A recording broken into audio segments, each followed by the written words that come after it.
सावित्री 2 बेटों की माँ थी। उसे इस बात पर बड़ा घमंड था। वो मानती थी कि बेटे घर की शान होते हैं। ये ले सावित्री, मिठाई खा, मेरे यहाँ पोती पैदा हुई है। ये सुनते ही सावित्री मुंह बना के कहती है, अरे तू तो लुट गई, बर्बाद हो गई, तेरे यहाँ लड़की पैदा हो गई।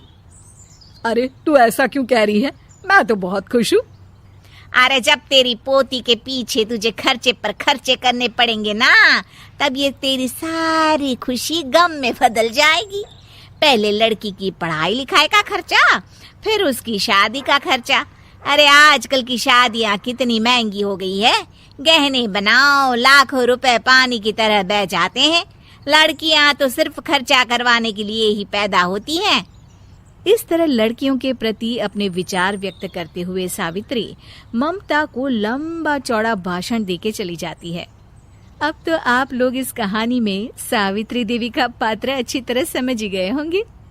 कुछ समय बाद सावित्री की बड़ी बहू भी एक लड़की को जन्म देती है। फिर क्या था, सावित्री पूरा आसमान सर पर उठा लेती है। हे भगवान, ये तू मुझसे किस जन्म का बदला ले रहा है?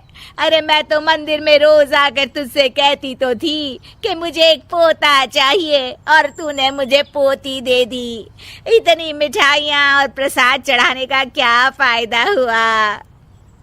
तभी सावित्री की बहू निशा कहती है, क्या माँ जी, आप भी इतनी सी बात पर नाराज हो गई हैं? देखिए तो आपकी पोती कितनी सुंदर है, बिल्कुल आप पर गई है। अरे चुप कर, तुझे 9 महीने इतने महंगे महंगे काजू बादाम फल फ्रूट खिलाने का फायदा क्या हुआ? मेरे तो सारे पैसे बर्बाद हो गए। ये सुन सावित्री का बड़ा बेटा अजय कहता है, माँ, तुम सिर्फ नाम के लिए 2020 में रहती हो। असल में तुम्हारा दिमाग सैकड़ों साल पुरानी सोच रखता है। आज के जमाने में लड़का और लड़की में कौन फर्क करता है। मैं तो बहुत खुश हूँ कि भगवान ने मुझे लक्ष्मी के रूप में बेटी दी है। लेकिन सावित्री पर अजय की बातों का कोई असर नहीं होता। नालायक, अपनी पत्नी की जबान बोल रहा है। मेरा बड़ा बेटा तो हाथ से गया। लेकिन सावित्री देवी हार मानने वाली नहीं थी।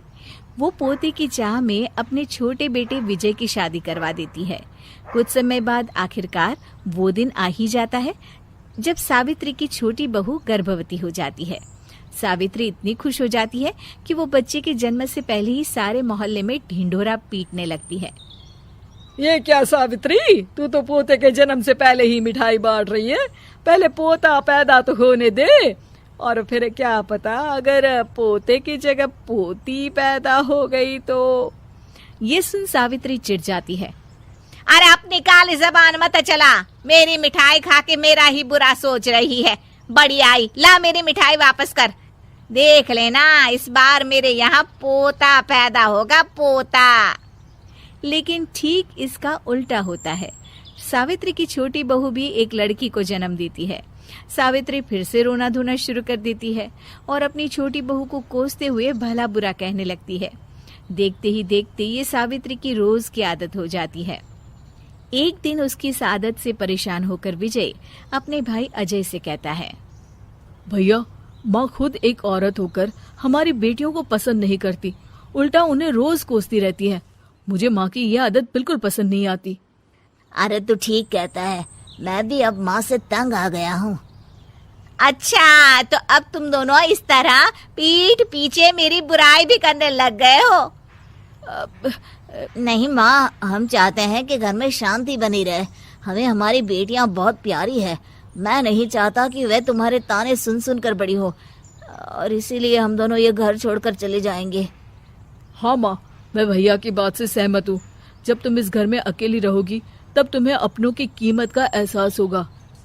अपने दोनों बेटों के मुंह से अपनी माँ के लिए इतने कठोर शब्द सुन सावित्री भावुक और रुआंसी होकर कहती है, क्या सच में तुम दोनों मुझे इस घर में अकेली छोड़कर चले जाओगे? हाँ माँ। हाँ माँ, अब पानी सर के ऊपर जा चुका है। मैं तुम दोनों के बिना नहीं रह सकती। अपनी सास के आंसू देख अजय और विजय की पत्नी अपने पतियों से लड़ पड़ती है।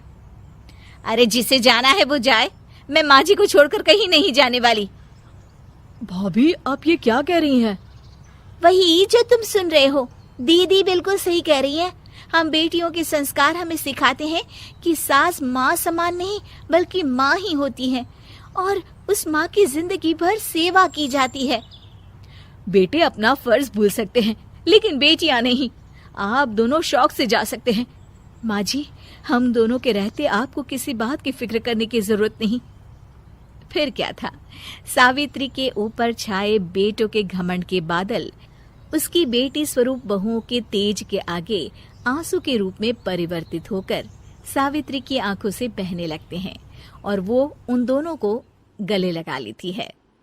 मैं जिंदगी भर बेटियों को कोसती रही, लेकिन आज तुम दोनों को देख मुझे समझ आ गया कि बड़े अभागे होते हैं वो लोग जिनके घर बेटियां नहीं होती।